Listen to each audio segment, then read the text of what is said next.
And she's not really a wrestling fan, so she doesn't know. She's not on the level of the level. I'm not. We're live. We're live. Yeah. Why are you telling me that shit now? Oh, excuse me. All right, I need to open the YouTubes. Close enough. You need another water, good sir. Yeah. Thank you. You know what? After a week.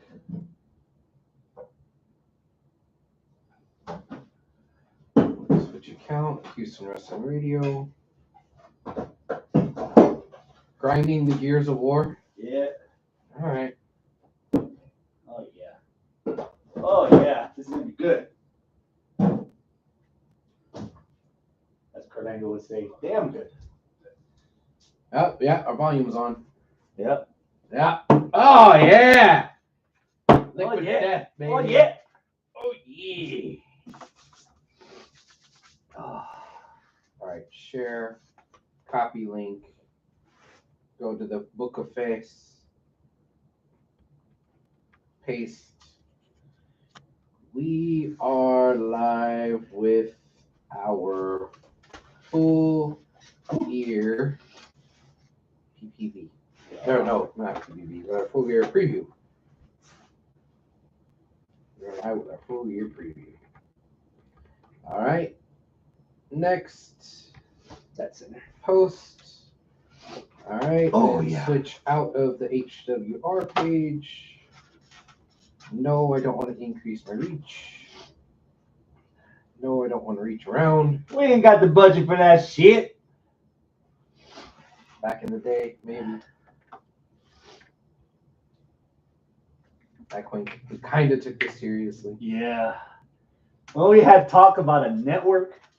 Goddamn. You remember that network? I remember. Yeah. All right. Travis was the first rat to jump off the ship. It was. We're just still learning how to swim. Well, one of us is. All right.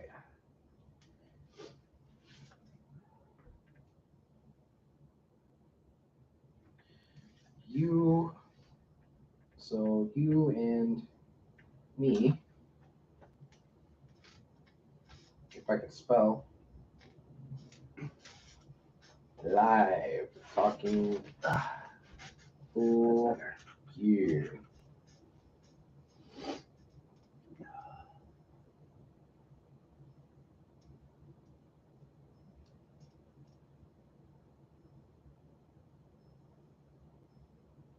Oh, got it. 2005. That? His passing. Oh. Yeah, a couple of weeks ago. Or a week ago. Yeah, I remember seeing stuff about that on the interwebs. Yeah. All right. Record button. Shall we? Whenever you're ready, good sir. Whenever I'm ready. Live from the landing strip in Houston, Texas. It's the 433rd edition of Houston Wrestling Radio. This is Abel. This is Chris. And thank you so much for tuning in today. We are very much appreciative if you are joining us live in the live chat right now, here, Technicolor, ahorita mismo way. If you're here right now, log in to your YouTube account. That way, you could chat with us in the old live chat down here. See, chat publicly. Says right there. And then if you say stuff in the live chat, I can read the stuff and I can involve you as best as I can in the show. So feel free to just, say hi, ask us questions, talk shit, fact check, whatever. Subscribe to the notifications. That way you know if we have something coming up. Yeah, you can do that too. Yeah. Do whatever you can because it'll help your boy. Give me the little dopamines in the brain. Or if you're not watching us live, that's okay. You can still interact with us on Facebook. Facebook.com/Houston Wrestling Radio. Chris. We didn't even get to do this when he walked in. Oh. Yeah! We didn't even get to do this since you recorded. Wait, hold on. On the trois. Ah, Mon ami. Astroya. Liquid Death. Tangerine Express Hazy IPA from It's a little Stone hazy. Brewing. Yeah. All right. How are you, sir? Not too bad. Still coming down from a case of the wrestling disappointments. Oh, yeah? Yeah. Wrestling disappointments? So we're going to just bust this nut. Oh. Who is it? It wasn't Drew at Clash at the Castle. It wasn't Sami Zayn in Elimination Chamber in his hometown. It wasn't Cody completing the story. Now, after last week, it's not LA Knight. Who's the one to knock Roman off? And do you fucking care? I do not fucking care. If I am tuning into WWE, it's probably not for whatever's going on with Roman. It should have, and it probably should still be, and they're gonna ham fist it in there if they do it, but it should still be Jay or fuck it, Jimmy, one of the two. It should have been them, because you named off all these folks that it could have been. If I'm going by this same logic, then it should have been Sammy, because you can't. And I think I said this last week or last episode, whatever. You can't out brawl, you can't out wrestle, and you can't out cheat Roman Reigns. He's got all three of those aspects on lock. So you could be the best fucking wrestler in the world times 2. It's not going to happen. You could be the best sneaky cheater in the world times 2. It's not going to happen. The only way you're going to take down Roman, his Achilles heel, is the family aspect, the from within, which could have been Sammy, not Sammy. Okay, then it's going to be Jimmy or Jay, not Solo. I don't buy Solo. Solo wasn't there from the beginning, so it doesn't make sense for him to be the end game. Right. So that's the only one that I would think still makes sense. Because if it's not Brock, if it's not Goldberg, if it's not any of those other guys that you listed off, nobody can out wrestle him, out brawl him. Is it too late for The Rock? Or are you titillated at this point if it does happen to be The Rock? No. I agree completely. No. From the aspect of, okay, The Rock beats Roman. Who's beating The Rock? Well, here's the thing. I think anybody could beat The Rock. It could be Drew, Cody, whoever. It could be anybody beat The Rock. It's fine. Does The Rock tick that box of losing from within? Yeah, it does. But the problem with The Rock is that if he didn't come back during the strike, the same way Cena did, we ain't seeing him. Yeah. Right? And the only reason why we saw Cena so much as we did was because of the strike. Now that the strike is over, see you, Cena. You know? So I was kind of holding out hope for that for The Rock. But, I mean, if you wait till Mania, I don't know. I mean, maybe I'll be singing the different tune in March if that were to be the case. Rock shows up at fucking, I don't know, Royal Rumble and wins the Rumble or something. Or Elimination Chamber in Australia. Yeah, or something like that. And all of a sudden it's going to be Roman versus The Rock. In Philly. Yeah, with bloodline stuff going on. They finally rekindle and do it the right way. Then maybe I'll sing a different tune. But if you told me right now that the plan is Rock versus Roman, I'll be like, well, what the fuck are you going to do between now and then to keep this story on the back burner? I'll tell you what you're going to do. What? Nothing. Because Roman's not advertised for Survivor Series, and there is no longer a pay-per-view in December from main card WWE. So how do you keep the bloodline storyline relevant? You don't. That's the point, right? That I'm trying to make. You don't keep that relevant. As of right now, it's fizzled out for 2 months already. I think the promo afterwards, LA Knight did a damn good job of trying to make me give a shit of the fallout. So I think we're getting LA Knight versus Jay and maybe LA Knight versus Solo between now and the Rumble. so that maybe something happens with the bloodline. I think I mentioned this a few episodes ago when I compared Roman's streak to the run that Hogan had in WCW as NWO. He lost to the Giant. He lost the title to the Giant. He lost the title to Lex Luger, and then he lost the title to Sting, and eventually got it back all 3 times. And with the exception of Sting a little bit, he didn't lose momentum. NWO didn't lose momentum. I think the fact that Roman hasn't lost yet is dragging it out too long, because we're not the wrestling fans of the 90s, at least the newest generation. You need to keep them up with something, or you lose their attention spans are so slow. And for him to not be on television every week, let alone defending at every big event, it's watering it down to the point where no matter who jumps in, the splash isn't going to be big enough. Right. So that's wild, man. When you really think about this, that's fucking wild. Roman Reigns is like the longest reigning champ in like the modern era, and almost the longest reigning champ ever. And he is nowhere near as much of a pop culture phenomenon as Cena, as The Rock, as Stone Cold, as Hogan, as any of these other top guys that have had these runs where they were on the top forever. I would dare even say Randy Savage. He had a title run, and he had the Slim Jim run going. Yeah. And his run wasn't lengthy with the title. This run is the lengthiest run that we've seen in our natural lives. And nobody gives a shit. Nobody outside pro wrestling. No, hell. How many movies? Even some people inside pro wrestling don't give a shit. I don't give a shit. He's supposed to be doing things with Hollywood. What fruit? Where's that fruit? Where's that fruit been born? Because the only thing he's done was like an ancillary character in Hobbs and Shaw. And what did I get from him? What's next? What big? I was more fired up to see Samoa Joe just pantomime Sweet Tooth. Not even voice Sweet Tooth, but to pantomime Sweet Tooth. And we got MJF coming up in a bit role. Yeah. As a Von Erich in the Iron Claw next month, which we need to Wait, that's already out, isn't it? No, December. December. The Hollywood premiere or whatever. Hollywood premiere was held in Dallas. No, San Antonio, no? One of the two. Last week. Okay. Yeah.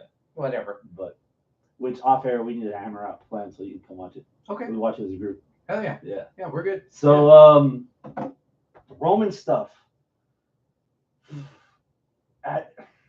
So you said that if you're watching WWE, it's not for Roman. Right. So what is it about WWE right now that is getting your undivided attention? Maybe Damage Control. Really? Yeah. So they added numbers. Yeah. We got Kyrie at the show. Yeah. And then apparently last week, Asuka joined the stable. Yeah. Which is really interesting. Because that really makes me wonder what is actually going to happen with Bailey and the other one. What's the other one? Dakota. The Kiwi? Yeah, Dakota. Because it seems as though there's a little bit of a theme going on there. Mm-hmm.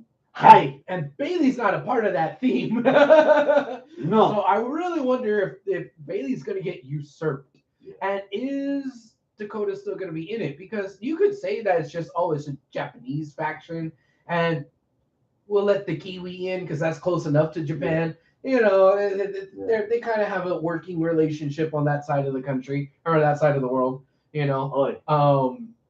But Bailey, there's something sticking out about her. If this is, and I mean her ass. My God, she beeps when she walks backwards. I'm actually more intrigued with this right now because I wanted something earlier in the year that I never got, and I might be getting it at the end of this year after all. Oh yeah, what's that? Jade Cargill as the 5th member in a War Games match.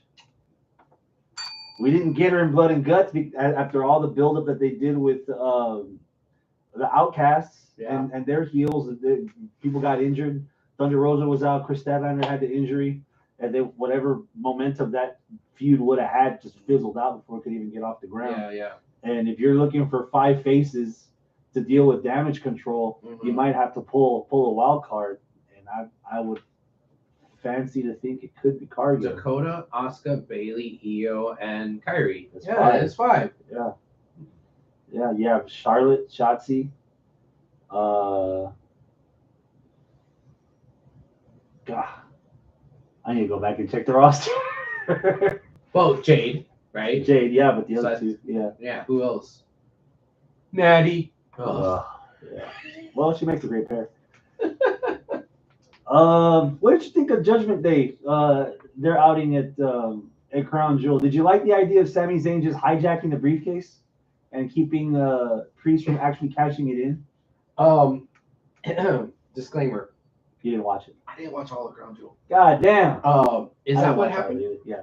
Okay, I didn't Yeah. know. So Seth beat Drew successfully. Pretty decent match.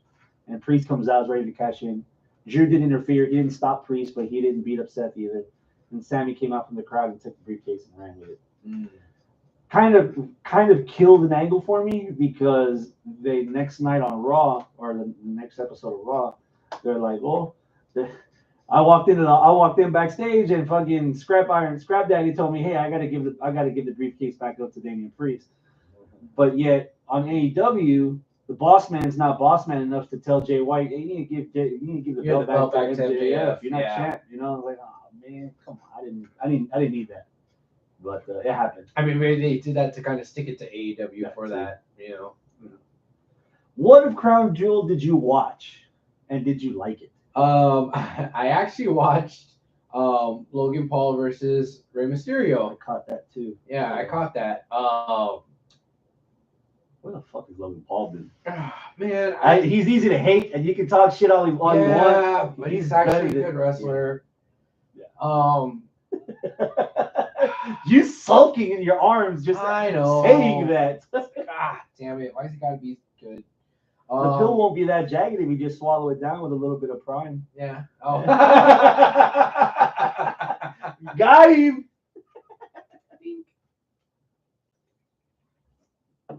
Logan and Ray. It was a good match. Yeah. The save by Logan that everybody was talking about was cool. I like what Logan said about it afterwards. Where he's like, I didn't think it was a save. I almost fucked up Ray's ribs or whatever. He said I was too far. I was Yeah. out of position. Yeah. You know, I should have been closer or whatever. So it's like, yeah, okay, cool. That's You don't That's need the another right thing reason to to say. like him. no, I'm saying that's the right thing to say. Yeah. Right? So he did a good job saying the right thing.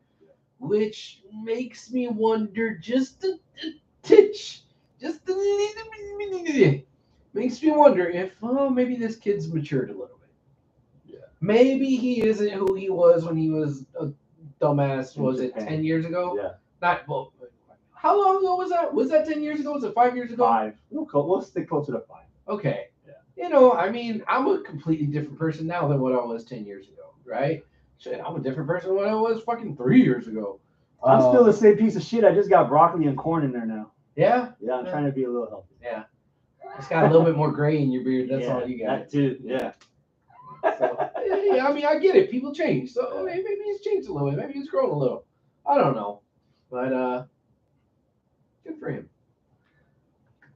I'm trying to think back if there's anything else from Crown Jewel that is worth mentioning. What was the main? The main was LA Knight and Roman. Oh, LA Rowan. That's right. I know that I did not completely watch that. Like I only caught like It wasn't what 2 or 3 matches. It wasn't what you would have thought. I mean, Roman's main events have dragged about 25 to 40 minutes on these big events. Yeah. This was like maybe 16, 17 minutes. It was pretty cut and dry. That the typical pattern of bloodline interference leads to Roman 1, 2, 3. Like, that's getting old too. I mean, You know? shit, didn't I say that Yeah. when we previewed it? What's the last episode last 2 week? weeks. It was 2 weeks ago. Yeah. That's what I said. Yeah, it's awful. That's wrestling. It's WWE. It is what it is. I Yeah. guess. We'll crap on it next week when we do our Survivor Series preview. Yeah. Yeah. But on the upside, Mm-hmm. there was rumors about it last time we recorded. It's official today. Oh, yeah? Backlash in Lyon, France. That's right. Yeah. Yeah. That's cool, man. So they're going to France. They're going to Australia. They're going to Berlin. And that's so far. I The was whole gonna year say hasn't been Amsterdam. announced yet. But Berlin, bro, Get it. I gotta dust off that goddamn passport to make some Yeah. more money. Yeah. What did you say? I need to start selling feet Pics on OnlyFans. Yeah. Jeez. Let's get that Palm Stone. Yeah. No, that's how I know. Yeah, man, they're cooking. Get it. You know. It's good to see the world back in World Wrestling Entertainment that Yeah. they're getting out. That is really And cool. to be honest, I might be in the minority, whether it's Saturday or Sunday. I'm a fan of these 1 o'clock, 2 o'clock pay-per-views. There's college football on the weekends. There's NFL on Sundays. I'm used to watching the Texans at noon. So if we're getting action on Saturday and Sundays at noon, and I got the evening to actually do other shit, Yeah. I am always down with that. Yeah. So Yeah. That is the one upside about the Saudi show because it is earlier in the day. yeah. Thumbs up or thumbs down? NXT is going to be on the CW next year, starting October. That's fine. I mean, it's on the CW, so what? It's the same show. It's just on a different channel. What big difference is it going to make to me that I press 3-9 instead of pressing, what was it, 137 or whatever it is, or 123? I think the only difference of note is that with SmackDown no longer being on Fox, still having some sort of presence on broadcast television, is good for their brand, especially if it's the NXT kids. So it gives them a lot of exposure that they normally wouldn't have had in general. Yeah. And hopefully that's a step forward into actually touring NXT again. Yeah. You know, the NXT house shows they used to have here at Revention, they were fun. They were. And you get that not so much a dank vibe, but the old school wrestling vibe where the lights turn down and the spotlights in the ring and you just put on the match. Yeah. So maybe they get to do that again. If that's the catalyst to get them back out on the road so that people that are actually watching on the telly can actually go see them, you know, be good for the business. Yeah. Good for them. Yeah. Unlike the other situation in AEW, 2-year contract, AEW and the Nature Boy.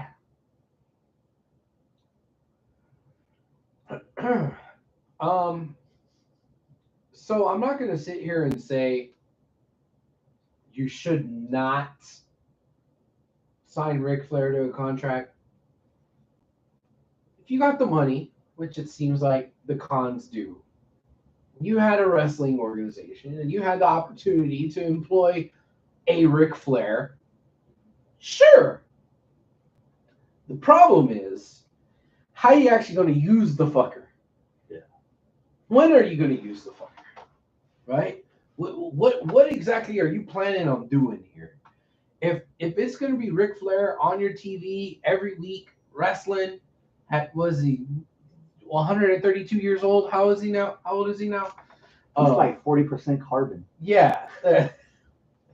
I'm 40% carbon. Yeah. Ding.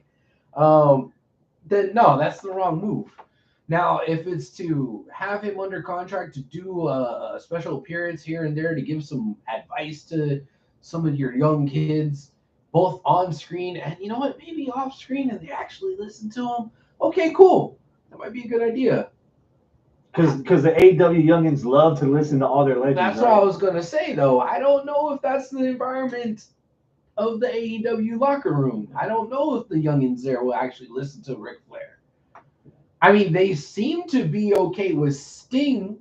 They seem to be okay with Jericho in the locker room. But that's assuming everyone in the locker room talks to them. But then you have CM Punk, who said that he wasn't respected. Then you have Jake Roberts, he wasn't really respected. You have William Regal, he wasn't really respected. Yeah. So what's the difference between those three and the other two? Will Flair be respected? Well, what about Mark Henry? What about Paul Wright? They've been there for a minute. Did anybody give a shit what they say? Or are they just collecting a check and not even talking to the youngins? I don't know. What about Christian? Christian's been very prominent on AEW TV. working with some of the youngins. Mhm. You're telling me that all them people that Christian's working with, they're not listening. So I don't know how much of the bad rap that the AEW locker room gets is true and how much of it is skewed. You know, the squeaky wheel gets the grease. Yeah, maybe Hangman and CM Punk didn't get along. That doesn't mean that everybody in that fucking locker room didn't respect CM Punk. It's just them two. Or a couple more. Yeah, But Jack Acclaim put him over. FTR obviously put him over. Yeah. Jay Cargill put him over. Mm-hmm. Couple of Nia. others. Nia. Mm-hmm. Yeah. Danhausen, obviously. Yeah. So I don't know. I mean, how much of that is exaggerated? I'm not sure. There's a couple of signs that they're going towards. I don't want to say a positive direction, but a direction forward. Okay. I think from what I read online, half of Ric Flair's contract is covered by the manufacturer of the Woo energy drink. So I'm sorry. Come again. So he has an energy drink. It's called Woo Energy. Oh The God. company behind the energy drink is paying for at least half of Ric Flair's actual AEW contract. Oh, So God. because of that advertising contract, there's going to be energy drink in the locker rooms. There's going to be energy drink to sell at the arena. And Is this energy drink just like a truckload of Prime that they got that you just strip the label and just slap Woo on it? Is that what it is? something like that. So AEW's got a show. The first show of 2024 is in Charlotte, North Carolina. Woo! Exactly. And that center shot where CM Punk used to be Yeah. is where Ric Flair is now. Ah. So we'll see if that turns off the audience or if it gets more casuals to show up. Because the first thing you think about when you think of AEW, Ric Flair. Well, I know you say that way, and that's true. Kind of, you say that sarcastically. It's true. First thing I think of AEW I dreamt of Kenny Omega versus Nature Boy. First thing I think of with AEW is not Ric Flair. Yeah. But put some time, effort, maybe he does become synonymous with AEW the same way how Kurt Angle became synonymous with TNA after a while. Yeah, but Kurt Angle became synonymous with TNA because he kept having good matches after having good matches on his way out. Which again goes back to how the fuck are you actually going to use Ric Flair? Yeah. You should not use him as a wrestler. Not in 2023. No. Nah. But how about if you have him be the face of the company when Tony Khan has a big announcement? It's not Tony Khan. Ric Flair has a big announcement. Or the point of authority. Yeah. Why not? Sure won't be Tony. He can't even get MJS belt back. And see, okay. You know what? Let's explore this a little bit because I've said it for a while that I don't like the trope of authority figures in wrestling being either complete babyface or complete heel. They should be something more impartial, right? I could totally see Ric Flair being so crazy that he doesn't show favoritism to the heels. He doesn't show favoritism to the baby faces. Hell, if anything, I think he's going to be more fair because he was the dirtiest player in the game. So you know what? Hey, he cheated fair and square. So he's the champ. Yeah. Right? Like I can see that being a thing. Which would be great with the tweener champ. Oh wait, you have a tweener champ right now. Yeah. This would be perfect. Yeah. Ric Flair's the devil. Ric Flair's the devil.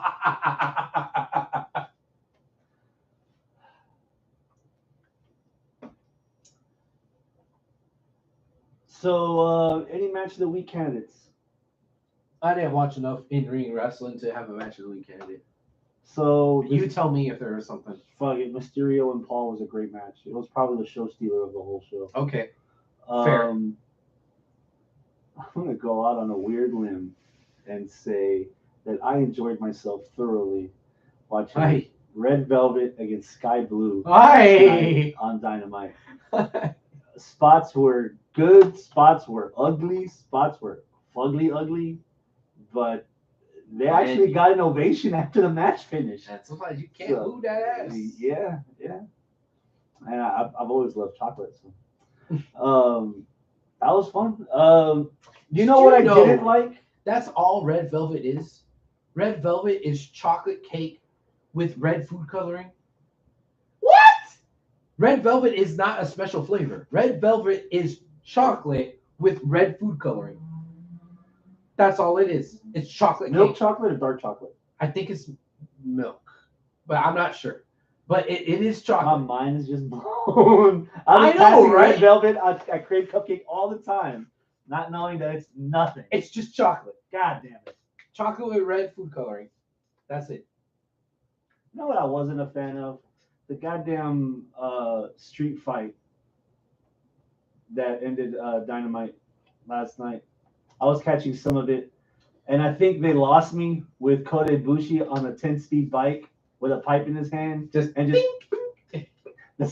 episode of The Simpsons, man gets hit with football. That sound was what I was expecting every time. Yeah. And then Prince, when he goes, when he got clothesline off the bike, it's just like folded like in the court. Dude, he has talk about somebody that got a fucking death wish.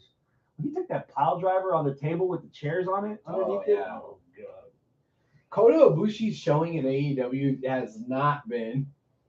Dude, it took him 45 seconds to set up their spot where they do like the dagger thing. And again, this is like the fourth time that I've seen them try to do that spot, and Kota always botches it on his end. Yeah. It is not in stereo. It is not in sync. One does not look like the other, and it's fucking Ibushi. Like, I have nice, vivid memories of the Kota Ibushi from New Japan that I remember. Yes. Our introduction to New Japan was Shinsuke Nakamura and Kota Ibushi at Wrestle Kingdom 5 or 6 or 8 or some crazy number when we started recording. When I joined the podcast and we started doing 9 was when. Well, 8 yeah, I think it was 8. 8. I think it was 8. Yeah. Yeah, he's had some great stuff. And if a hardcore New Japan fan is like, dude, Kota's in AEW, check him out. It's night and day. So he's not the same guy. No, I don't know what the fuck happened. If it's something physical, he's got a health issue that he's trying to get over, or something personal in his life that is scarred him. But I'm not, dude. This is not. Or maybe it's just the change. He's having a hard time adapt to maybe the American style. I mean, you see that more. The American style doesn't matter in AEW. It doesn't exist. You do what you do wherever you brought it from. Well, I understand, and that's why I was going to say maybe that's not really the case, because usually the clash of style usually comes from transitioning to or from Mexico. Mm-hmm. To or from Japan. British strong style is not much of a Yeah, transition. I mean, well, and the British style has a lot more chain wrestling, so if you're trying to go chain for chain hold there, okay, you might get a little lost. But like, they cannot do that chain style that they do in British. So just stay stiff with the uppercuts and the close. Yeah. So it's like, I want to make that excuse for Ibushi, but I don't know if I can really get away with it. Yeah, get away with it. Yeah. All right, we got a packed weekend. Mm-hmm. This Friday. All right, Friday. AEW Collision. Yeah. Because Saturday they got plans. Right. So Friday, I'm gonna just run through it real quick. Toni Storm against Emi Sakura in a tune-up match that Toni Storm asked for. She asked for a tune-up match. Yes, she did. While she was indisposed. Right. Interrupted. Yes. Yeah. I'll talk about Toni Storm at the end of the year. Dax Harwood against Roosh 1-on-1, and Daniel Garcia against Miro. That's Friday. All right. Saturday. Now that's Collision on Friday, but I thought I heard Excalibur say that they are also doing Rampage. Yeah, 3 hours. So it's Rampage and Collision. Collision first, 7 to 9. Okay. Rampage 9 to 10. Okay. Quick rundown of something else that's happening on Saturday, because I think I mentioned it before. Okay. Wrestling Revolver is presenting Unreal. Okay. Saturday. Or is it Thursday? No, it's Thursday. Thursday. Ronda Rousey and Marina Shafir teaming up against Athena and Billy Starks. Oh, that's cool. That's the main event. That's cool. Co-main event. Uh-huh. Speedball Mike Bailey. Oh shit. Oh shit. Against Brian Keith. Oh shit. Hell yeah. If I find a video of that match specifically, we're watching it pregame before Houston's the next episode. own Brian Keith from Guns Point, Texas. Got a bounty on Speedball. Oh, dude. Illegal substance. Hell yeah. Yeah, that's gonna be good. Yeah, that is good. Then we get into Full Gear. Start from the bottom. Pre-show. MJF and they're teasing. There were graphics several times, at least on last night's episode. They're teasing MJF and a mystery partner to defend the Ring of Honor World Tag Team titles against the Guns. Where you at on this? I am at a 6. I want to say that it'd be a 7 or an 8 just because of MJF. I think I rated it like a 7 or 8 when it was MJF versus the cult leaders from ROH. What was their name? Oh, Vincent and Dutch. Yeah. Whatever their names was. I was like, oh yeah, I'm really, really high because I'm interested to see what will happen with that title and how it leads into the rest of the night and this and that. Hell, maybe I was even higher than that. I don't remember exactly, but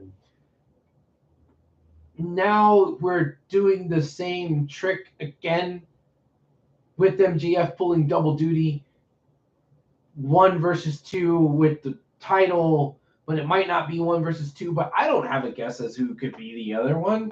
That is definitely not the biggest guess of the night as to guess who it's going to be kind of thing. That's the least of my worries. Who's going to tag with MJF?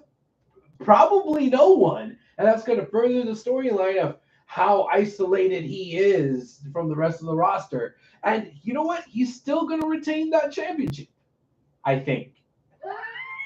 You backpedaled a little bit there. I think. I think, well, my opinion is after everything that MJF has been through, he's going to look at the offer that's on the table and be like, you know what? You'd be a fucking fool to try to cross Samoa fucking Joe.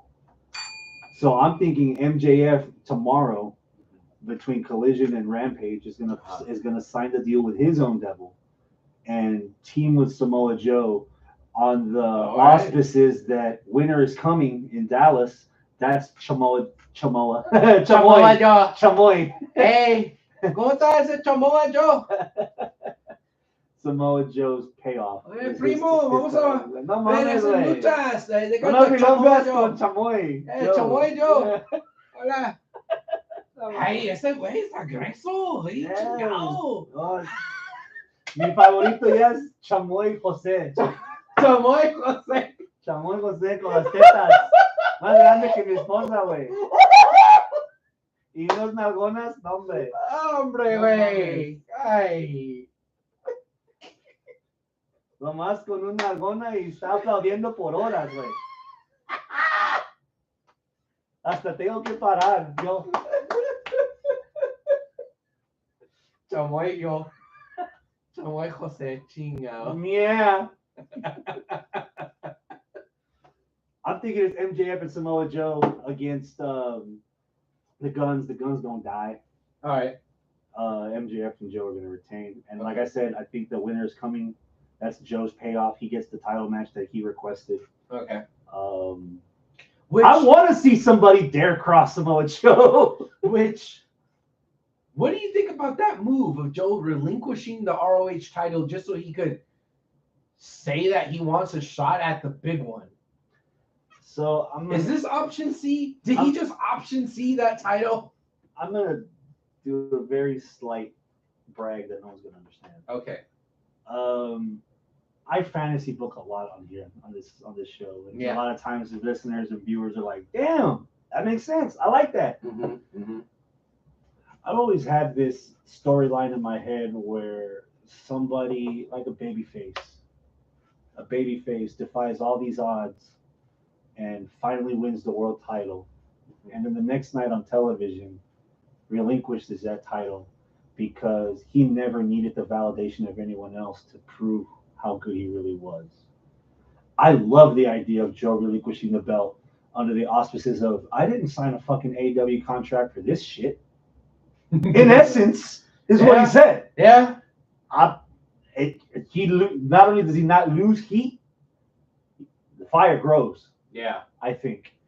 Now, is that fire going to be smelt out if all this is for Joe to lose again?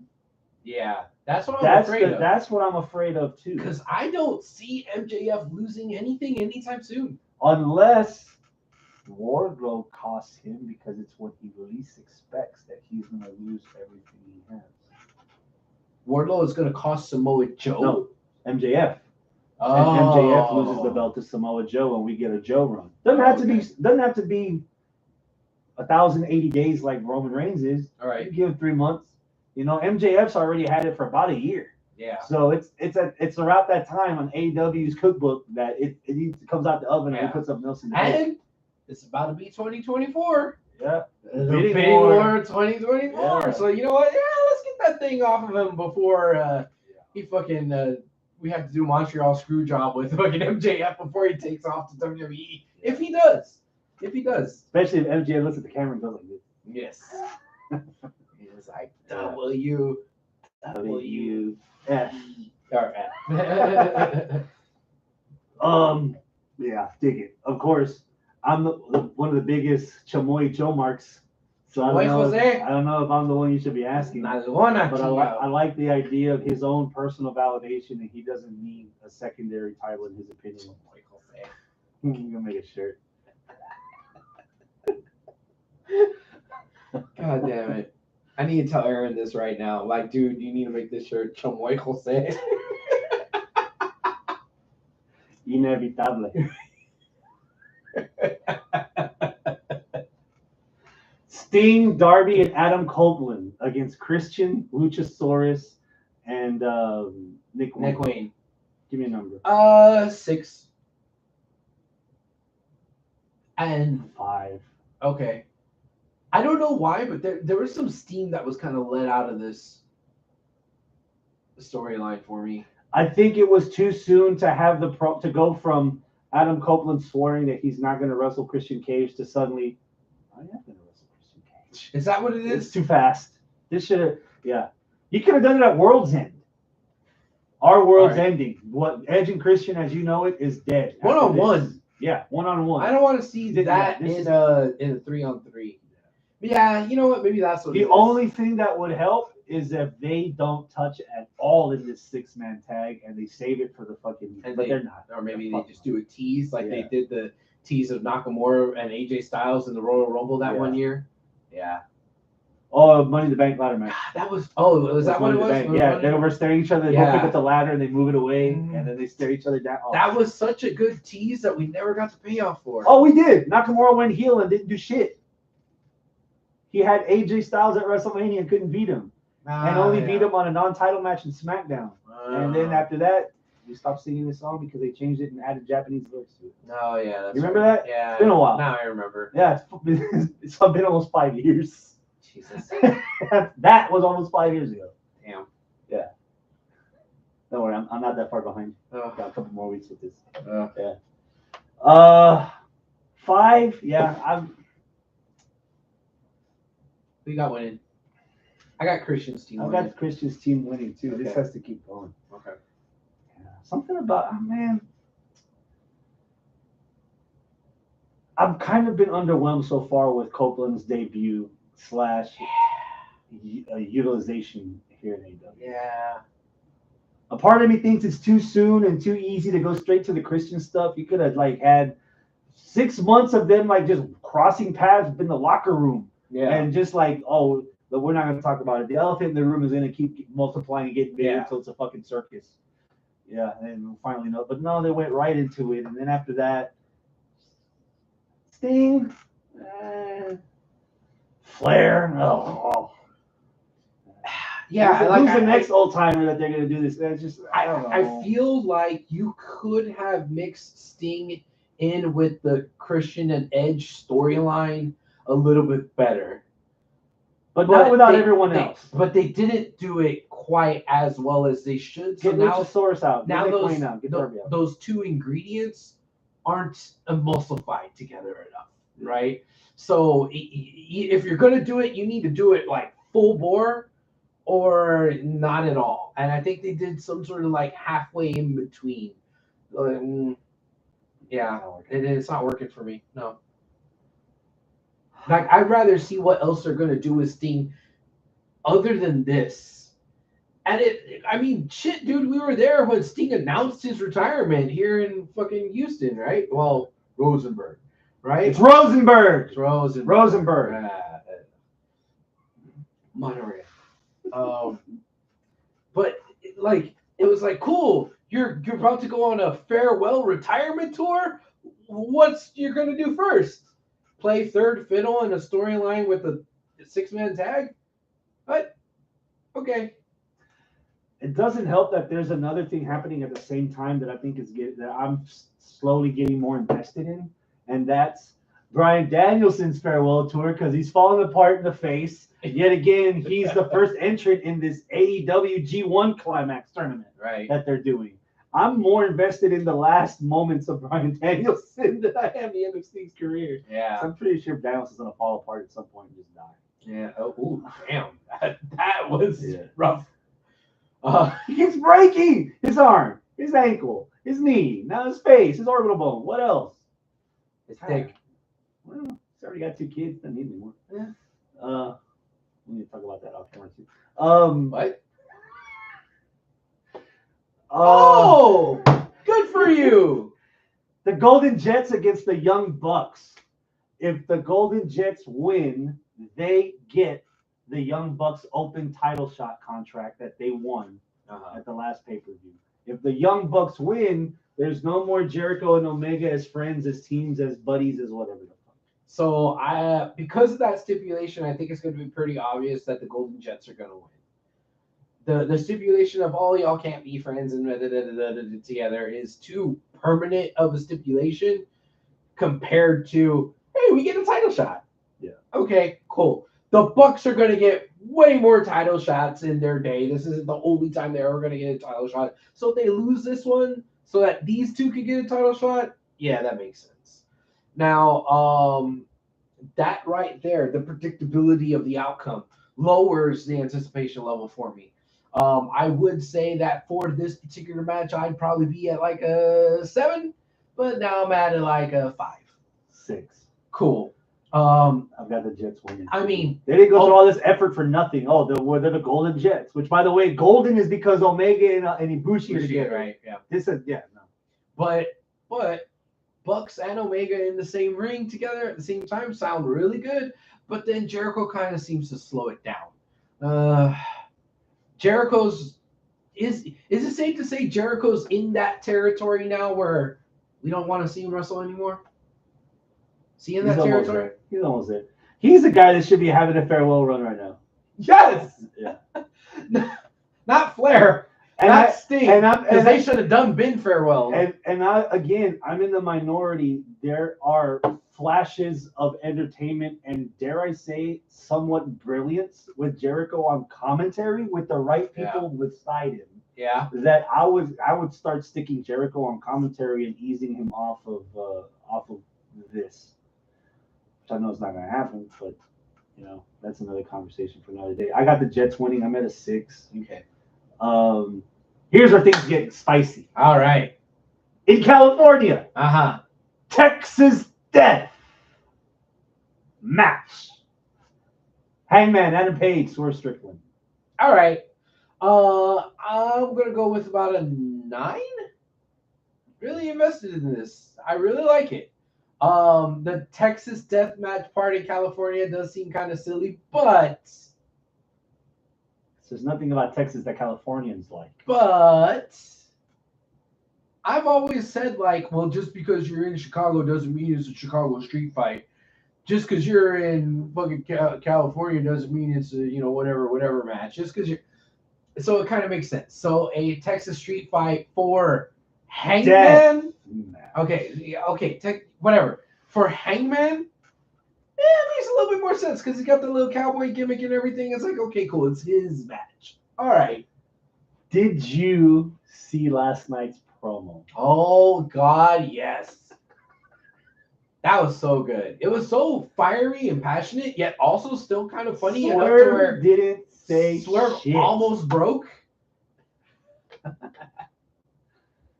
Somebody's gonna get their weed stolen. Yeah. Taz on commentary cracking up. What's up, Scott? When he heard about Swerve, about Nana Nana buying the weed and getting his weed stolen. The only thing that hindered that promo was the fact that Paige was so adamant when his promo was done That he that forgot. that he forgot that part in the middle. Yeah. But that part that last mic drop was like, Nana, they didn't say shit about us. He knocked Nana out. Yeah, he put Nana Nana on his ass. Nana took a damn good bump, or Yeah. Hangman legit put him down. But that shit, and then Swerve's just like, he just bitched me out. Now I can't do nothing. I can't do nothing. He's standing there watching his weed get taken. Oh my God. I'm at a 9. This might be the best promo Hangman has had since his promo against CM Punk that started went the off whole the thing. rails. Yeah. You know, I agree. Like, you know what? Yeah, he broke into my house. You know, talk to my kid. Yeah, now the gloves are off. Yeah. I was like, oh, I didn't know Swerve was this bad. Oh, he's trying to hang out with his wife and his kid because Swerve's wife and kid don't want him. Mm-hmm. And I was like, fuck, this is getting deep. Yeah. Yeah, it was good. And then after Hangman called out Nana the first time, Nana just danced in front of him like no sweat. Yes. And they showed the camera shot of fans actually doing the fucking dance too. They might have a bit of a problem because you don't want one of your heels getting over as a face because of the manager. Because of the manager, yeah, or manager getting over as a face when he's supposed to be hated. You know? Yeah. What's keeping you from busting that 10 nut?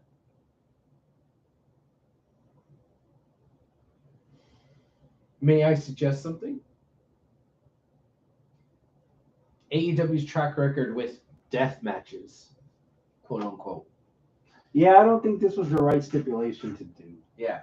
If it was a Texas street fight, cool. But a Texas death match, bro, will y'all quit with the death matches? Because you ain't really doing death matches. Yeah. What is it that I said? Like if it's not their death match is gonna involve somebody on a bicycle and a pipe. I know, right? I think I said this. Was it because of Rollins taking some sort of bump or something? At the end, Rollins Nakamura. Where he felt like obviously on an air match on a crash pad, and I said something to the effect of, if you can't make it look good, don't do it at all. You know, oh man, we're gonna have this blood and guts death match, exploding this and that, whatever, and it looks like sparklers. Bro, just don't do it. I'm not saying I want to see the super violent shit. I'm saying if you're gonna advertise it as super violent, make it look like that. If you can't make it look like that, then don't do it. Just give me a regular street fight, and I'm fine with that. It doesn't need to be a death match. Would it have been too far if this was an I Quit match, and because Swerve had the audacity to go into Hangman's home and invade the privacy of his child and his wife, that Hangman would remind Swerve why they call him Hangman, and he has a noose for him. Oh no! And he chokes him out. No. No. Without regardless of context. Regardless of context, no, because that's gonna blow up on social medias and stuff without the context. I mean, it's no like Snowden Cork on pay-per-view, but nah, they can't do it. No, nah. Scott asked, when was the last cage match? Is it the last Blood and Guts match, wasn't it? Was it? It might have been one on Dynamite. Yeah. Okay. I think it's worthy of a stipulation. I just don't. Texas death match is just. It doesn't need to be that stupid. It could have just been a Texas street fight. Not even that. I was on board with you when you were saying I quit match, but then when you brought the noose into it, nah, that's not gonna work. The promo that Hangman was going through, that he's a coward and he's less of a man, not man enough to last through an I quit match. You'd definitely be the one to say I quit. I would have bought that. It didn't have to bring the noose into it. Fucking racist motherfucker. Context. I know context, but it's gonna get taken too far out of context. No, why do you think they call him Hangman? Yeah, no, I get it. I get it. I've got Hangman It winning was like the this. quarter thing with Juice Robinson. Like we understand, but a lot of people got upset about it because our grandparents went in the Holocaust. yeah. I've got Hangman winning this, and I see a third match coming from this. I got Hangman winning also. Yeah. I got a question for you. Fill in the blank, Okay. which isn't really a question. The mystery signee is blank. I want to say that I am both thoroughly excited and will also be kind of disappointed when I find out it's Will Ospreay. I think it's Ospreay. I'm thoroughly excited because fuck yeah, Ospreay's all elite. Good. I'm going to see Ospreay on my TV officially on a consistent basis on AEW. Fuck yes. The reason why I'll be a little bit disappointed is because the element of surprise didn't need to be there that much with Ospreay because we've been seeing Ospreay with some consistency on AEW TV. So you don't need to have this super secretive guess who it's gonna be kind of thing. I've been on the telly, bro. Yeah. You see me in All In, bro. I beat Jericho in front of 84,000 people on a wrong attendance that I got tattooed on my arm, bro. Yeah. Bro, I'm already here. Yeah. You already Where's Nando's? Let's go to Nando's. Bro. Blood. That's why I'm not thinking it's Ospreay. Okay, who is it? It can't be Ospreay. And this isn't going to be a slight, but it's just as the character on television that we've all known. He is not someone that's well respected by everybody. Ospreay? Yeah. Why? From what you see on television, I don't think Ospreay's that guy that you like fucking you're humbly brag about everybody all the time. Okay. Not to mention, after All In last year, this year, you already have a template. You have something that WWE is not going to offer you. What's that? A main event title match at Wembley Stadium. Okay. WWE is not going to do that anytime soon. Yeah. So, it's in Will's best interest, at least for the immediate future, when his contract's up in January, he's going to AEW full time. This isn't it. Well respected. Has anyone ever said a bad thing about Shelton Benjamin? No. Has anyone said a bad thing about Ryan Nemeth? Or is it Nick Nemeth? Ziggler? Yeah. Has anyone said anything negative about Ziggler ever? No. That's what I'm thinking. I think it's Ziggler. Yeah. There's people online that think it's Mercedes Moné. It's like, no, a lot of people talk shit about Mercedes. And so the clues were that it's somebody very well respected in our industry and a world champion. Well, that eliminates Shelton. Well, Shelton not world champion. Yeah. That was it. It was a world champion. They said that? They said that. Oh, that's Ziggler. Okay. Yeah, it's Ziggler. Not Mercedes. Oh, no. I don't think so. Not at all. Again, that's another person they teased through half of All In without her even doing anything, and teased her in matches that had no involvement in her. Well, maybe it's now time to bust that nut and quit teasing. All right. I think it's. But here's the other thing, and I hate to bring this conversation up because we've done it a couple of times. How many more fucking WWE guys is AEW signing? Yeah. At what point is it enough? I think it's enough right now. I think it was enough last year. I think it was enough before Flair. It was enough before Edge. Was it? You know what? All right. The exception to the rule, I think, after Punk first showed up at AEW, first dance, that's it. You needed to work with what you had. And you had enough people there with experience from the other company to fortify your young talent and make them bona fide stars. Yeah. As of now. Yeah, where's Guevara been? Yeah. Well, Prego. He's not pregnant. Well, Gotta be there for the missus. He's Mexican. He knows what it's like to be without his dad. But I thought you were about to say he's Mexican. He's got primos to help out. They got a couple of their abuelitas and tias that can watch the baby. Not that I think Darby needed it to an extent, but I think the association with Sting, I think Darby's the only one that's been elevated from where he was when he first got there because of outside talent. Okay.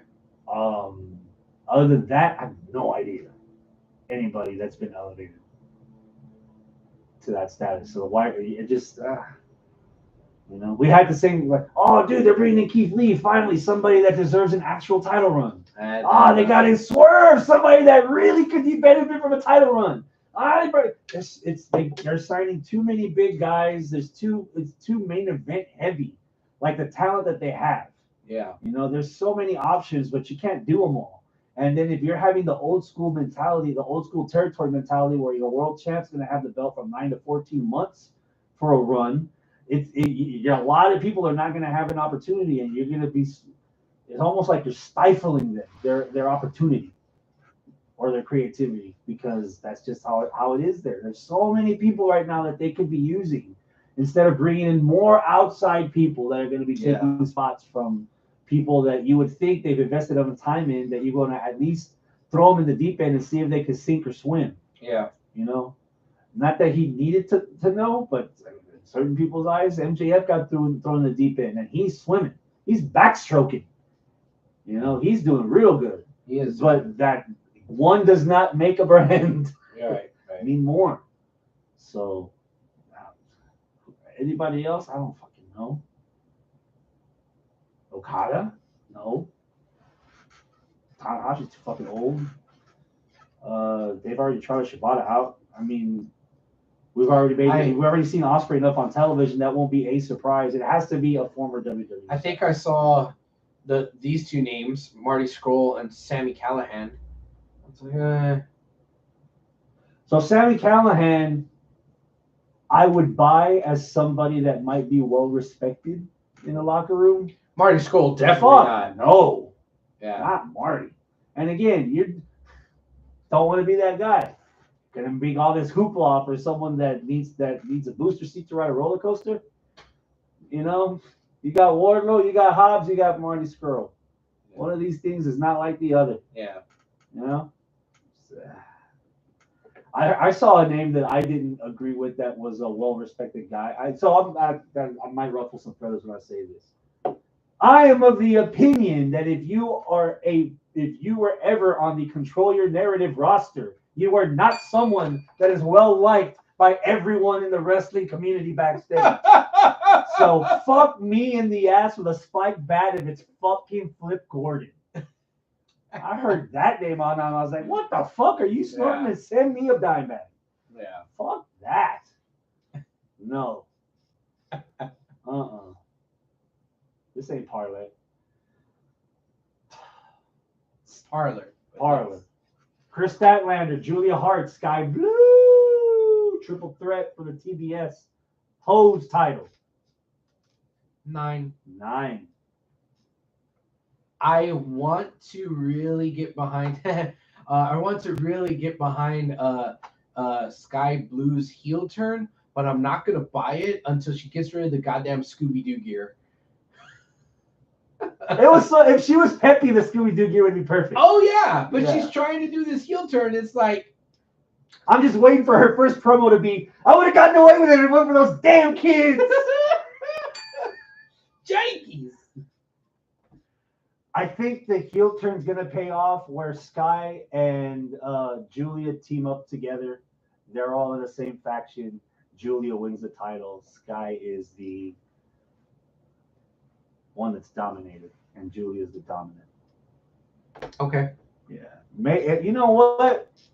This is gonna be a weird thing to say because so many people have such high hopes for Soraya's return to pro wrestling. Mm-hmm. You give me a gothic faction of Julia Hart, Sky Blue, and Willow fucking Nightingale. Yeah? With House of Black. That's yeah. I can get behind all that. Hey. I'm at a 9. Statladders had a good run. I've got Julia winning the belt for now. She can drop it. She can drop it in a month. She can drop it in a week. There has to be some kind of fruition for all the changes and all the effort that's been going to make yourself different from everyone else. Yeah. And Julia's done, other than Tony Storm's drastic character change. Yeah. From the outcast to what she is now. The closest thing to it is Julia Hart's transformation and dedication to the character. And the fact that at least Brody, if not everyone, comes out to support her as a group. Yeah. Fuck, dude, you have to pay that off of something. Okay. And this isn't the world title here. This is the secondary title that highlights her on television, which it's already been happening for a while. So might as well pay the kid off for a bit. Let her run with the belt for a while. Make it all black. I've got Julia Hart, and I've got Sky Blue turning and joining Julia. Yeah. I think that we are going to see a title change. I think it might be Sky Blue. What? I think that is anti-hero Sky Blue with the different color mist.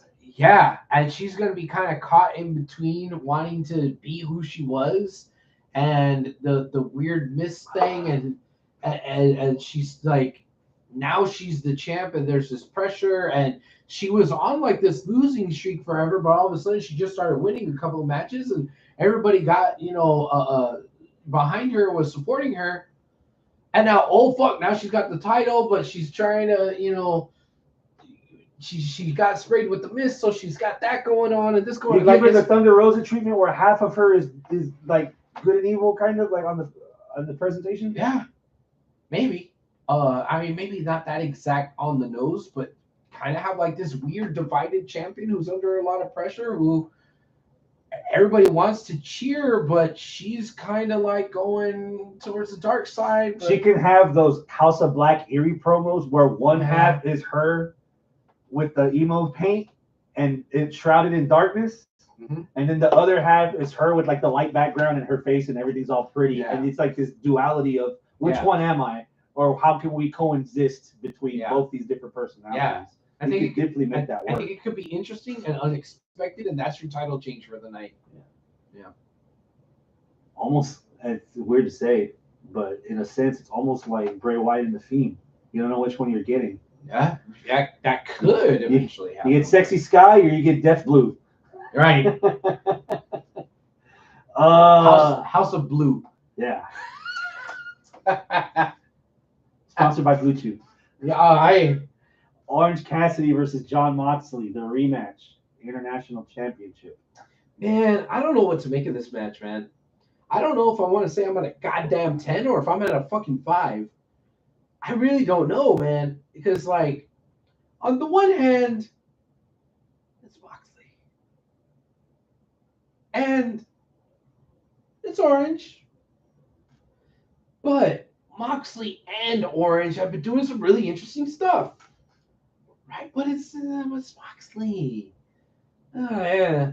It's for the Intercontinental Transitional over the seas through the river championship. Through the river? Through the river. Over the river and through the woods. You swim the quiver? Yeah.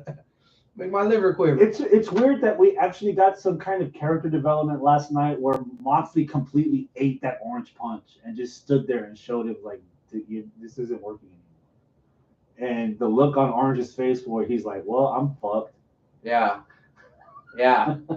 Like, this is the first time I actually felt some kind of sympathy towards Orange as like a sympathetic babyface that is actually feeling some peril. Like his go-to ain't working. And felt like some reality with Orange Cassidy, because a lot of the times with Orange, it's like, I don't believe that anybody could lose to this guy. I don't believe that anybody could beat this or not beat this guy or whatever. And then it's like, well, you got to suspend your disbelief because it's all mind games when he's kicking your shin and not really. That's how he gets away with this. Like, And even now in the last couple of weeks, like he'll still, like last night, he was like pretending to kick. And then as the kicks went on, he started getting a little stiffer. And then before you know it, he's kicking the living shit out of Mox. Yeah. I'm like, oh, that Orange is developing, I guess. Yeah. He's bearing fruit. Yeah. You know, so I still feel like that character needs a bit of a break, but there's changes that are so subtle that if you notice it, it gives you a little bit of breathing. Yeah. Like how far, like where, like we mentioned this before for anybody that used to watch a Wrestle Circus. Are we getting to the point where he becomes Popeye and orange juice is the spinach? You know? Yeah. Or what is it that does the next gear exist or the next level in Orange's career character exist that we're about to see Right. develop in this match, Yeah. which could have been developed in the last match, but Moxley got hurt or whatever. I don't know. And 7, I guess. Oh, 7. I'll draw it down the middle. I'm the same way. I don't know what to give this. I'll just give it a 7. Okay. I don't know. This is the match that Orange gets his redemption because he wanted this match because he can't call himself champion unless he beats the guy that took the belt from him in the first place. So I get it. I can't argue with that logic, man. I kind of want to say the same thing. Orange is winning, but again, I don't know what number to give it, dude. Like I said, I don't know if I want to give it a 5 or a 10. So if you or is this the match where afterwards Moxie's like, "You wanted the club? We bled together. You left the Pope in the ring. I respect you. You want to join us?" And a super aloof but now dark Orange Cassidy, like orange and black jeans. Yeah, yeah, Eating mandarins. yeah. Whatever. You know what's better than eating a mandarin? Eating Amanda out. Yes, can confirm. Amanda, not a man. Oh, that too. I think I Cassidy win. Yeah, I agree. By blood orange. Yeah, I agree. Yeah. Okay, this is gonna be a bit of a mouthful. Ricky Starks and Big Bill, tag champs. LFI, FTR, House of Black. Well, the gates of the Black Throne. Alistair, Right. Malachi, and Brody. 4-way tag straps. Who's the LFI? Roosh and it's probably gonna be Preston Vance, the white guy in the Mexican group. Yeah. 6. God damn it! I'm thinking the same thing. Yeah. It's almost like every pay-per-view has to have at least 1 or 2 clusterfuck matches. We can't just have singles matches and like an actual tag team instead of like 4 teams because you're trying to cram everybody on the show. I guess they want to get it. There's only so many spots. Yeah, but everybody needs their payday. So we're gonna have a 5-man commentary booth on pay-per-view because everybody needs to get their shit in. Sure, why not? Fuck no. We're gonna have 3 ring announcers. Oh no. Yeah, that's a separate topic, but I guess I'll just say it real quick. It makes no sense to have Tony Schiavone be the third wheel on Dynamite and then him be the lead commentator on fucking Collision. If you took Kevin Kelly away from New Japan to be on your payroll, Dynamite should be Taz and Excalibur. They have a chemistry. All right. They're fucking funny. They are. They're the definition of aloof commentary. The both of them. McGuinness and Kevin Kelly have had chemistry since Ring of Honor television, which is a lot better than anything that's been tried out on television on Collision. You know, Jim Ross is getting over some stuff again with his leg. You know, his ankle's been hurting because of traveling, skin graft cancer or whatever the fuck. We've had this before. Shivani should do the in-ring promos and have JR do the pre-tapes for your pay-per-views. Build up your pay-per-views. Okay. And just have 2 men on each commentary team. Because Tony Schiavone, for his credit, I think he does good as the lead play-by-play on Collision, which makes him a fucking waste on Dynamite. Yeah. He just says the most dumb shit. You know, it's like, oh, the fans appreciate him. I was like, oh, that was awesome. I was like, no, nah, he didn't do that. If anything, save that third space for like a guest commentator that's feuding against somebody that's in the ring that can talk shit. Or Callis for like half the show. Oh, tonight's fucking the Callis family night. They got 4 matches. I'm gonna be here for all of them. Yeah, bitch. You know? That's what you get, Excalibur. Yeah. Sock face. Yeah. Man behind the mask or whatever. Come up with something. Tag match. That's how obviously interested I am. I'm at a 4, 1 for each team. Who's winning? Not LFI. So let's go by your logic. House If of we're, Black? if we're going to rewind this, Okay. you've got the Golden Jets winning, which in that case, they get a title shot. against whoever. Who do you want to see them wrestle? Okay, who is it? Ricky Starks and Big Bill, Nah. LFI, Maybe. FTR, Yeah. House of Black, House of Black. Omega, and fucking yeah. That'd be that.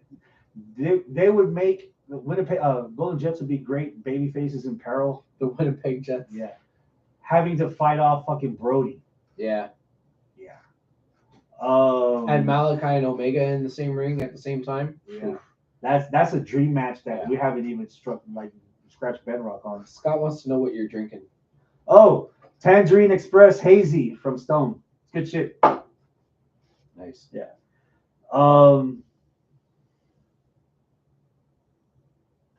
I would make it a homecoming from hell. Oh. If I have Julia winning the TBS title, I'd have House of Black winning the tag titles. Oh. Okay. Yeah. All right. I'll go with that. I'm going with House of Black. Okay. Yeah. Hikaru Shida versus Toni Storm for the women's world title. I'm gonna be succinct.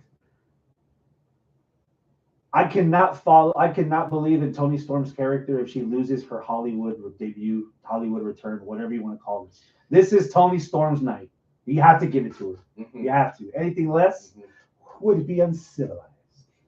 And with that, I'm done with that section. 10 Storm. 10. Agreed. 10 Storm. On paper, Yeah. giving Hikaru her due, this is going to be fucking good. Oh, yeah. This is going to be a great This fucking could match. be the match of the night. Actually. And you know what? As much as I love Hikaru and I think she's underrated and I think she's underappreciated by the IWC, And she got her moment now. and she's now what, a 3-time champ? So Tony wins, she's a 2-time champ, which is good, but that still means Hikaru has one more than her. So I hate to say that, Hikaru is the one that we just give a title to when we want to have a transitional champ or don't know what to do. Okay. But you know what? We throw the title on her 1 or 2 more times, and one of those other runs is a really legit run. Fuck. People are going to have to start putting respect on her name. Yeah. But it doesn't need to be right now. Right now, you need to strike while the iron's hot with Toni Storm. Yeah. And that shit with Toni Storm is like one of the most entertaining things in all of wrestling right now. Not just AEW, but WWE included. Yeah. Fucking NXT included, Japan included. This shit is so fucking crazy, wild, bonkers, entertaining. Fucking love it. Chin up, tits out. Watch for the shoot. Watch for the shoot. Yeah. Main event, MJF versus Jay White. Let's get into it. 10. Dang! No. 11. Defend yourself to them. Guns up. Bullet Club Gold. Scott the Scott, your doppelganger is wrestling for the World Championship. Fucking Jay White comes out. I'm like, that's my boy Scott right there. You know? Fuck yeah. You might not be after that comment. And we all know how huge Jay White fan I have always been.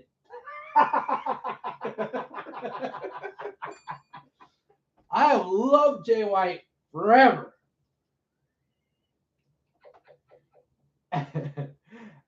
And he's going in there with the person that I can honestly say right now is my favorite wrestler right now, MJF. Mm-hmm.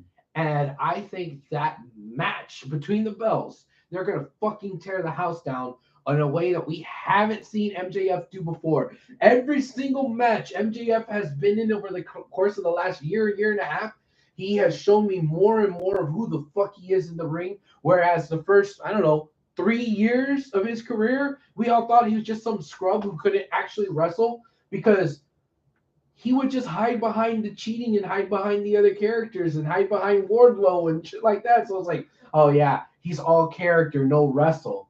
But no, that was just his character. He can actually fucking go. And he's going to go in this match. Why? Because he has to go to keep up with Switchblade. So the match is going to be great. The story is pretty goddamn good too, man. Like, with the exception of the logical fallacy of, well, why can't somebody just tell Jay White to give the title back? I get it. Totally understand what you mean. But Jay White being a dick, stealing the belt, running around with Bullet Club Gold, keeping the belt away, and then just still doing the psychological warfare of like, no, we have the title, blah, blah, blah. I'm the real champ. I'm going to be the official real champ after I beat you and all this stuff. Fuck, it's been great. And then you just stir into the mix everything that's been going on with MJF. MJF has no friends. Why does he have no friends? Because his one friend is broke and he's laid up in a hospital room somewhere. And his friends don't like you because they're jealous of that friendship that they have. And you know what? One of them's kind of a dick anyway to your friend. Adam! Fuck that guy. But then you got Joe and Wardlow and like all these other ghosts of the past. And you tried to be friends with Acclaimed, and they and got then whooped. they got got. Yeah. Right? So it's like he's trying really hard to be a good guy, a good man, a good person, but And he everyone can't. he had friends with, they're not friends with him no more. And he can't because of who he was. God damn, this is real and relatable, man. This story is so fucking good. So good. No Wardlow, no FTR, Yeah. no Jericho. And then you throw in the mystery of the night. We talked about the mystery of who's going to be the tag partner. We talked about the mystery of who's going to be the signing. Now it's the real mystery. Who is the devil? You want me to ruin it for you? Yes. We're not going to get that answered on Saturday. Because what did the devil do? Ended the world. And that's what we have World's End at the end of the year. That's when we get the revelation of the devil at World's End. At World's It's not End? happening at Full Gear. Okay. And I say that confidently because if my booking is correct, no one's going to fuck with the main event with Joe in MJF's corner. So there will be So no you think interference. MJF There's no gonna interference have by Joe? the guns and juice. So that's going to be a straight match. So I want to see who's stupid enough to cross Samoa fucking Joe. Chamoy Jose. Ay, papá, con los fritos y todo. Scott says in the live chat, I've got a better beard. But yes, guns up. I kind of want everybody to have a good time. I want everybody to win. Because goddamn, I love Bullet Club Gold right now so much. And I love MJF right now so much. Dude, I'm going to be happy either way, man. Would Either you way. be happy if there's not a finish? Ooh, you know what? Maybe. Why?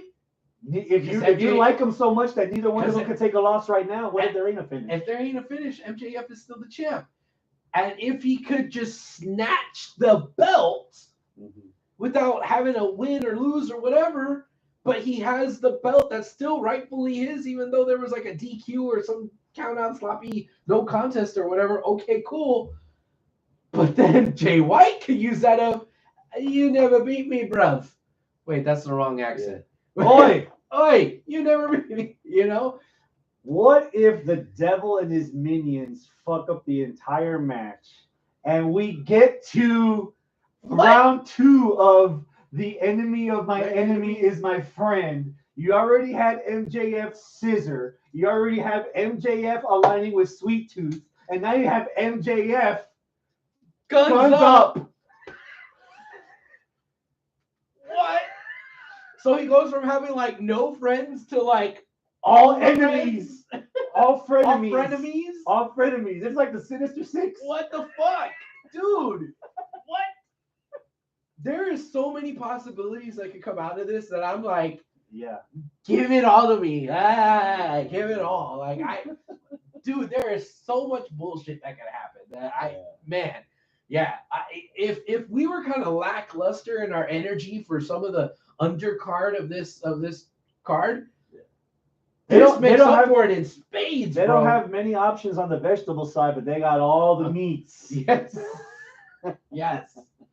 Fuck, dude. Yeah. That's the show. That's All everything up to this point. All right. Again, Collision and Rampage tomorrow. They might add 1 or 2 randomness at Yeah. matches. Overall, what's your number? 9. Wow. Yeah. So the meat's outweighing the potatoes. meat is outweighing everything else, man. I want to see the shit going on with Tony. Tony Storm. I want to see the shit in this main event. 7. Okay. There's a lot of competition. Well, there's some competition. Like you're fighting out the hard way. Pay-per-view's on Saturday, which you didn't know because you already had plans. Right. Formula One in Las Vegas is happening Saturday night, not Sunday like normal racing in F1 is. So that's going to take up some of my attention, regardless of the fact that the championship's already been declared, and this is all just exhibition at this point. I'm gonna try to make the effort to watch the stuff that I want to watch, which is basically Hangman and Swerve, right? Statlander and Hart and Blue, Sheeta and Storm, and MJF and Jay White. Those are the 4 matches that if I'm trimming fat or getting rid of vegetables and just going full protein, that's what I'm gonna narrow it down to. All right. And hopefully Sergio Sainz pulls up a win, or maybe. Now, what are you looking forward to the signing?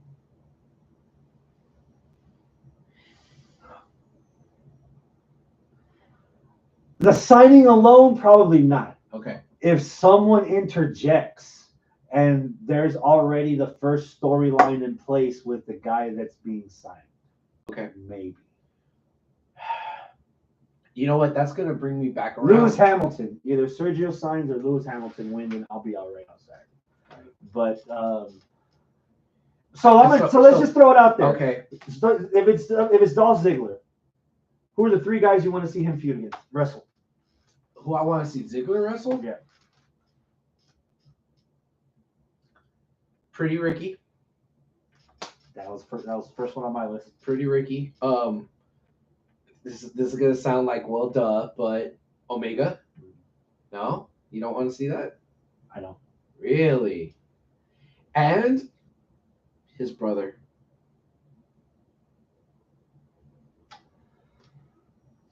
I want to see them fight a little bit. At real life brothers, let's see what they got. Hey, I've been here, but you haven't done squat. Move over, little bro. Let me show you how it's done. Hey, fuck you, man. You're the new guy here. I got friends. And it's fucking friends. We're family. It's fucking Peter Avalon. Yeah. And then that actually elevates Ryan. Elevates little bro. Pretty Ricky, Kyle Fletcher, Konosuke Takeshita. Oh. After that, the brother gets jealous that the brother never had the opportunity to have bangers that you think that he's confident he could have. So you have him do the same matches. He wrestles Pretty Ricky. He wrestles Kyle Fletcher. He wrestles Takeshita. Okay. And doesn't win as much, or is not as convincing, or loses them all. Yeah. And the big brother's trying to tell him, see, this is why I'm better than you. So I had the experience. I had top level talent. Yeah. You can't even beat people in your own bracket. Yeah. And then the little brother turns on big brother. Okay. Yeah. All right. And then we get that classic, I taught you everything you know. I didn't teach you everything I know. Yeah. And but build to that. All right. Give me 3 months of Dolph Ziggler with actual matches that. So I don't want to say this negatively. What does Kenny Omega get out of wrestling Dolph Ziggler? 5-star match from Meltzer. Yeah. What else? That's it. Like, does that make Kenny Omega any more popular or any less popular? No. Does that solidify Ziggler as an actual wrestler? We know that he's a great wrestler. He wrestled in Kent State. Now, if Ziggler Ziggler were to beat Omega, that could establish him as a main eventer in AEW immediately. I think this signing establishes him as a main eventer already. Just the fact that there's so much pomp and circumstance surrounding the signing. Yeah. Okay. So I think him wrestling the youngins, him maybe even losing his first match to Takeshita solidifies all 3 of the youngins as, these are the 4 pillars that we didn't even know we had. Let's do something with at least a couple of them, which is Fletch and Konosuke. Yeah. And he does not wrestle his age. So you can Yeah. stick him with the youngins that he won't be a step behind or a Yeah. half step behind. I'd rather see him put over the younger guys as opposed to him be like, oh, let me start my feud with Jericho. Because Jericho likes to get all the attention from all the people that are coming out. Yeah. You know, I mean, Omega and I'm not gonna lie, Omega and Zig would be fucking bananas. Yeah. But at the end, what does it do for either one of them? That nothing in their careers haven't already done for them before. Unless Ziggler suffers from whatever bug Ibushi got, where Ziggler versus Strickland, where he shows up and he just shits the bed every single match. Yeah. But yeah, Ziggler versus Strickland would be cool. I would love for someone from WWE to come over and lose their first match, and then the next promo be like, "Damn, I wasn't ready for this kind of competition." Yeah, that'd be cool. You know, no one's done that. Every person that comes over from another organization, they get fucking put over. Yeah. And it's just like, oh yeah, we got CM Punk from WWE. Let's put him over for the first like 6 months. No, he lost to MJF twice in one night in his hometown. That's how it's done. Yeah. You know, Edge is not going to lose for the next year, I think. Yeah. You know, but I want to see something different. And maybe they do that with Ziggler or Nemeth. So okay. You think it's going to be Nemeth? Yeah, I think it's Nemeth. Who's the devil?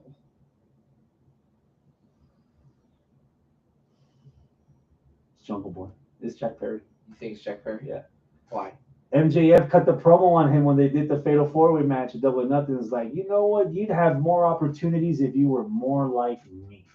Yeah. And he's even wearing his fucking mask. Yeah. Just like him. Yeah. Doing the shit that MJF used to do that he don't do no more because he's trying to be Mr. Rogers when everything's Tupac and Biggie out here. Nah. Jungle Boy. And the cherry, the cherry on top. Perry. Yeah, Jack Perry. And the cherry on top that a lot of people aren't going to notice until they see it. This is going to be the first appearance post CM Punk firing of Jack Perry. No, it will. If that's the first thing he says on the mic, bro. That he could possibly replace MJF as the top heel because right now MJF is trying to be the top babyface. Yeah. All right. So you don't think it could be Adam Cole? He's hurt. They can't do it with Adam Cole. Are you sure he's that hurt? Yeah. You sure? Yeah, I'm sure. Yeah, it's been a while. He had his little surgery. That takes time. Yeah. That shit takes time. Are you sure? Ask Bacon. All right. Those had their ankle fucked with that we know more than Bacon. Yeah, that's true. All right. Yeah. God, what if it was Adam Cole? But the question is, because Adam Cole was so squeaky clean, man. The question is, who else? Because it hasn't just been Jungle Boy, Jack Perry. Three There's others. been more people. Yeah. So who else is with it? If it is Cole, it's so easy that it's going to be the Kingdom. The Kingdom and or Roddy. That's how you keep the story going. Yeah. It's Jack Perry with the Kingdom being Roddy and Taven and Bennett. And you play the next 3 months of, was Cole in on it or was he not? And that's MJF. It's like, am I trusting this guy? Yeah. We've been teasing, turning on each other since we fell for each other. Because you know Roddy's neck is okay. Yeah. Roddy wrestled a fucking psychosomatic shit. Yeah. So Roddy that moment after the tag match where Roddy got up, praise Jeebus, boom, hits him and let him roll back out. Like, that's fucking. This is the most. I didn't care about Roddy having a bad childhood. Everyone's had a fucking bad childhood. This is what's been bringing out the Roddy that I'm like, oh, I need to like Roddy now. Yeah. Okay. And just tease. Was Adam involved? Was he not involved? Adam was in the room when the mask was there, and then later on that night, the mask wasn't not there. You know? See, it's going to be hard to say that it was the Kingdom because Cole, MJF, and the Acclaim with Daddy Ass against the Devil and his 4 horsemen. Blood and guts. Oh, shit. All right. Nice. Sign me, Tony. I'll upload the resume. Send you the check. Yeah. All right. Anything else? You know, we need to give somebody some flowers. Oh, who do we need to give flowers to? Some dead flowers. Oh. Did you see what happened on Celebrity Jeopardy. Becky Lynch got 0 answers right. Oh no, I didn't. She see goes this. down into history as the only contestant ever in Celebrity Jeopardy to get 0 answers right. Oh my god. 0. Becky Zilch. Lynch, huh? Nil. The square root of fucking Jack. Wow. Alice Trebek, you could hear him rolling in the grave right now. Damn, that sucks. But I definitely want to watch. I definitely want to watch it. This is for wasting Ken Jennings' time. Damn. That's it on our end. All right. What are you thinking? I know next week is the preview for Survivor Series, but next Thursday is the day that we all legally have the right to stuff our fucking faces. This is true. So it can- is Saturday is Survivor Series. Yes. We can either get together on Tuesday and record the preview. By then, most of the card from Survivor Series will be fleshed out. There's only 3 matches so far that's been announced for Survivor Series. Or we can get together afterwards and do a post. You know what? Let's do a post. You wanna Let's do a post because this week is going to be kind of rough. So when I say post, do you want to do it the Sunday after the pay-per-view? Oh no, I was thinking the Thursday after. Thursday after? Okay, we can yeah. do that. That's what I was thinking. Yeah.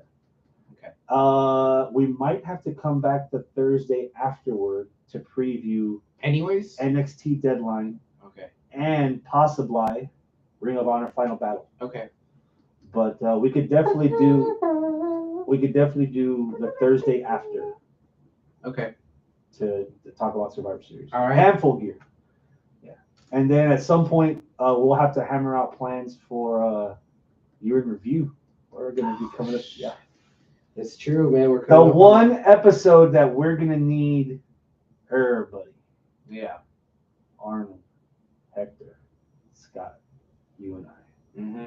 Go over our match of the year. Has Hector been on any episodes this year at all? No. Had the baby. God He's had the damn baby. it, Hector. He had the baby. Well, the I think his last end of the year was last year. That was his the last, last end of the episode was last year's end of the year. year. Yeah. And after that, he was out Damn. town. Damn. Yeah. Kids will do that to you. I mean, how long does it take to grow a kid? 18 years? Nah, I can't be that long. Well, it depends. Depends what oven you're using. Ah, That's assuming there's not another one in the oven. yeah. Oh. Hector, Yeah. we need to talk. Fuck it. What's going on your side? Still Friday, December the 1st. Friday, December the 1st is the charity toy drive wrestling show in Santa Fe, Texas. So yeah, I think we're having. There was a match that was already announced. Oh, that's right. It's Paul Titan versus Nate Slater. So that's gonna be beef. That's a beef match right there. Brian, Bounty Hunter Brian Keith is scheduled. I'm not sure what match he has or who he's wrestling or whatever. And your boy is ring announcing. Your boy also got a little bit more clarity for the promotion up in Early, Texas. Right? Smack dab in the middle of Texas. Early, Texas. January 6th. Saturday, January 6th is one booking. The other is, was it February 13th? I believe it was. I think it's February 13th. I could be off on that. It might be like 16th or something. I remember it was a teen. This is Saturday. So yeah, in Early, Texas. That's Surefire Wrestling.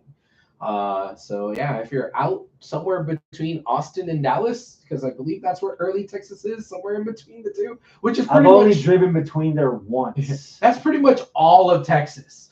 Austin or Dallas and Austin. Yeah. We're way down here in Houston. If it's over here somewhere, yeah. The only thing worse is Amarillo, because you're like, yeah.